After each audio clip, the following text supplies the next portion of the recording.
अस्सलाम वालेकुम एवरीवन, कैसे हैं आप सब लोग। Welcome back another vlog. So guys, हम आज आपको लेके चलते हैं मैदान अरफात में। यहाँ पर हमेशा लोग आते हैं हज के टाइम पे। ये मकाम आम दिनों पे इतना रश वाला नहीं होता, जबकि हज के टाइम यहाँ पर पैर रखने की भी जगह नहीं होती, क्योंकि यहाँ पे अक्सर खैमे लगे होते हैं। पहले यहाँ पे 60-65 साल पहले यहाँ पर कोई ऐसा निज़ाम नहीं था, जिससे सहूलत जो अभी रिसेंटली हुई है वहाँ पर, वो मैं आपको दिखाता भी चलता हूँ और साथ में बताता भी जाऊँगा कि इसमें क्या क्या सहूलत इन्होंने पेश की है सऊदी हुकूमत ने। सबसे पहले तो मैं आपको ये बताऊँ कि ये जो जितने भी आप दरख्त देख रहे हैं, पहले यहाँ पे नहीं थे, क्योंकि यहाँ पे पानी की बड़ी किल्लत है इस जगह पे। तो ये दरख्त जो हैं पाकिस्तान के पुराने जनरल ज़ियाउल हक के टाइम पे उन्होंने गिफ्ट किए थे।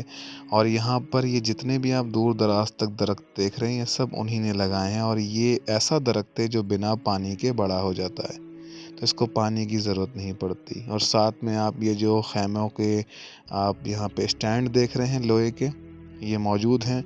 ये पहले नहीं थे, पहले यहाँ पे ज़मीन पे सोना पड़ता था, जैसे तैसे आके यहाँ पे रहना पड़ता था। लेकिन अब इंतज़ामिया ने बहुत सारी सहूलत यहाँ पे दे दी है, जैसे वॉशरूम की सहूलत, रहने की सहूलत, खाने पीने की सहूलत।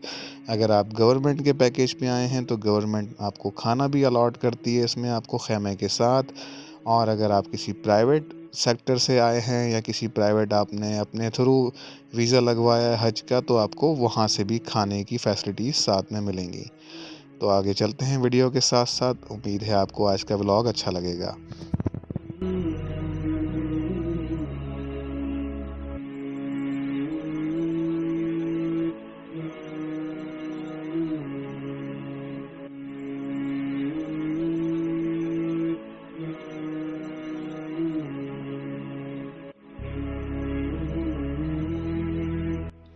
सो गाइज़, ये मैदान अरफात आप देखते जा रहे हैं हमारे साथ साथ। ये मैंने वीडियो जो है बस में से ही शूट की है, क्योंकि यहाँ पे उतर के चलना बहुत लंबा सफ़र हो जाता है, क्योंकि अभी बिल्कुल ये ख़ाली मैदान है।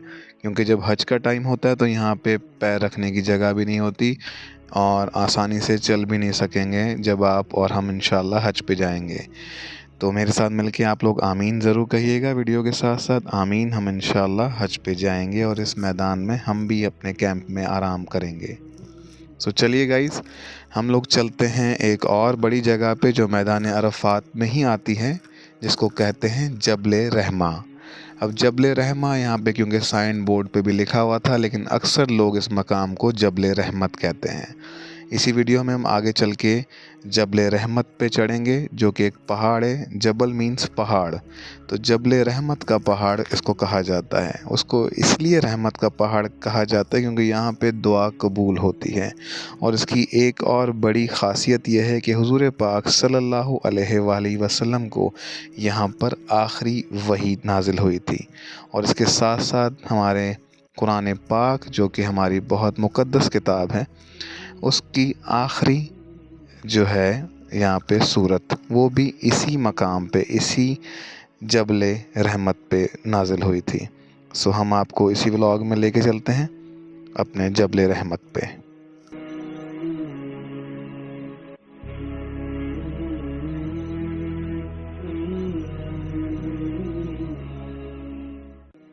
सो गाइज़, हमें बस वाले ने यहीं पे उतार दिया था, क्योंकि अगर हम जब आते हैं किसी कारवां के साथ, क्योंकि सफ़र अकेले बहुत महंगा पड़ता है, तो कारवां की टैक्सियाँ या बसेस या कोस्टर्स या वैन्स वगैरह आती हैं।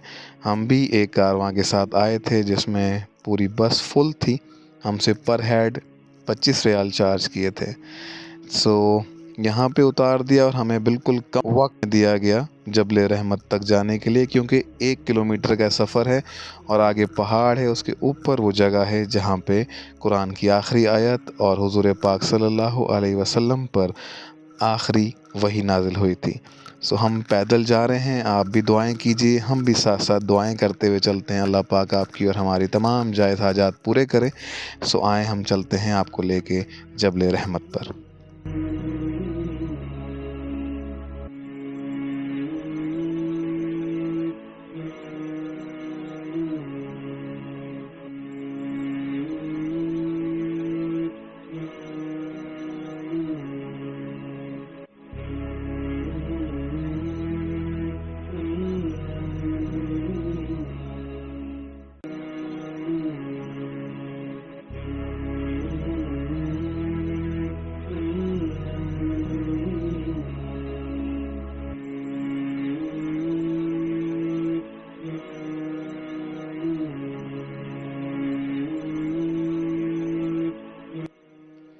हमें ट्रैवल गाइड ने बहुत कम वक्त दिया था यहाँ पे टाइम स्पेंड करने का, 10 से 15 मिनट। लेकिन ये सफ़र 10 से 15 मिनट का नहीं था, एटलीस्ट हमें ऊपर तक चढ़ने के लिए 25 मिनट लग गए, क्योंकि हमें ऊपर जाके 2 रकत नफिल पढ़नी थी और हम ऊपर आ गए। अब आपको ऊपर का मंज़र दिखाते हैं। यहाँ पर हमने जो है काफ़ी कुछ देखा, लोगों को यहाँ पे चॉक से मार्किंग करते हुए, नाम लिखते हुए, जैसा कि आप देख भी रहे होंगे, ब्लू शर्ट वाला कुछ नाम लिख रहा था अपने उंगली से। चलें, ये तो समझ में आता है, लेकिन यहाँ पे वॉल चॉकिंग बहुत हुई हुई थी। आप यहाँ पे ऐसा नहीं करते क्योंकि गुनाह मिलता है, ये हमारे मज़हब के ख़िलाफ़ है। ऐसा नहीं करना चाहिए। लोगों को अपनी दुआएं, अपनी हाजतें दिल में मांगनी चाहिए, ना कि वहाँ पे जाके किसी भी पत्थर को लेके एक पत्थर के ऊपर आप नाम लिखें। तो ऐसे आपने उस मकाम की बेहुरमती होती है इस तरीके से। गाइज़, हमने जबल रहमत पे 2 रकत नफिल पढ़ी, दुआ मांगी, और उसके बाद हम अपने सफ़र को आगे रवां दवां करते हुए हम आगे बढ़े। तो यहाँ पे मस्जिद निमरा आती है, जहाँ पे हज का खुतबा दिया जाता है, और ये वो मस्जिद है जहाँ पे हाजी आते हैं और अपने आखिरी खुतबे को, हज के आखिरी खुतबे को सुनते हैं, तब जाके उनका हज मुकम्मल होता है। यहाँ पे एक अहम बात आपको बताता चलूँ, यहाँ पे एक साइन है येलो कलर का, वो देखें सामने, आपको दिखाई भी दे रहा होगा इस वीडियो में। मैं थोड़ा जूम करने की कोशिश करता हूँ। हाँ, ये येलो कलर का साइन है, ये मकाम यहाँ पे ख़त्म होता है अरफात का। तो ये मस्जिद के 4 मीनार एक तरफ और आगे देखें 2 मीनार अलग हैं, लेकिन इस मस्जिद के जो पहले 2 मीनार हैं वहीं तक, यानी कि इस साइन बोर्ड तक ये मकाम ख़त्म हो जाता है। और जो हाजी इस येलो बोर्ड के क्रॉस हो जाता है, उसका हज नहीं होगा। वो जल्दबाजी में या देर से आने की वजह से वो अपने आप को हाजी समझता है कि हम आगे की तरफ चले जाएंगे, तो इसका हज ख़राब हो जाता है। तो ये जो भी हाजी हज के टाइम पे यहाँ पे आए, तो एटलीस्ट इस येलो साइन का ख्याल रखें। उम्मीद करता हूँ आप लोगों को मेरी वीडियो अच्छी लगी होगी। कल हम इंशाल्लाह और अच्छी वीडियो के साथ और अच्छे मकामात के साथ आपके साथ ज़रूर मिलेंगे। तब तक के लिए अपना ख्याल रखें, लाइक करें, शेयर करें, सब्सक्राइब करें, और सबसे इम्पोर्टेंट, हमें दुआओं में याद रखें। Thank you.